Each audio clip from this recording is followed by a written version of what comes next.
Assalomu alaykum hurmatli kuzatuvchilar. O'zbekiston Garjonining navbatdagi buyurtmamiz asosida kacholimiz yasab tugatildi.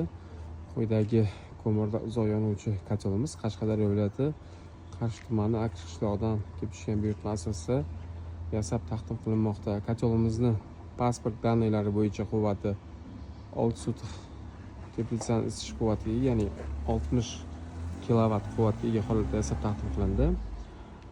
Va ishlatilayotgan tavsiya qilinayotgan isitish maydoni eng kami 400 metr kvadrat joydan eng ko'pi 1000 metr kvadrat joygacha bo'lgan hududni qizitish quvvatiga ega holatda yasab taqdim qilmoqda. Ya'ni kim issiqxonaga qo'yadigan bo'lsak, 4 sotiqlik issiqxonadan 10 sotiqlik issiqxonagacha qo'yib ishlatish imkoniyatiga ega bo'lamiz. Kacholimiz 4 mm qalinlikdagi rossiyskiy горячий listlardan yasab taqdim qilinmoqda.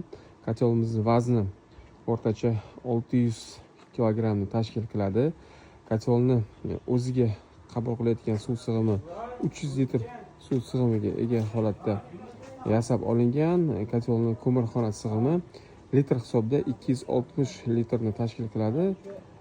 Ko'mir sig'imiga o'zgartiradigan bo'lsak, 300 kilo atrofida ko'mir qabul qilish imkoniyatiga ega bo'ladi. Hurmatli kuzatuvchilar, O'zbekiston jamoasi bilan Qashqadaryo viloyati Qarshi shahrida o'z faoliyatimizni olib boramiz. Har xil turdagi isitish qozonlarini buyurtma asosida yasab taqdim qilish imkoniyatiga ega bo'lamiz. Bugungi kunda ushbu kacholimiz O'zbekiston iqlimi holati bo'yicha 10 sotiqgacha bo'lgan teplitsalarga yasab taqdim qilinadi. Kacholimiz narxi 30 million so'mga baholangan. Sog' bo'ling, salomat bo'ling. Keyingi videoda uchrashguncha omon bo'ling.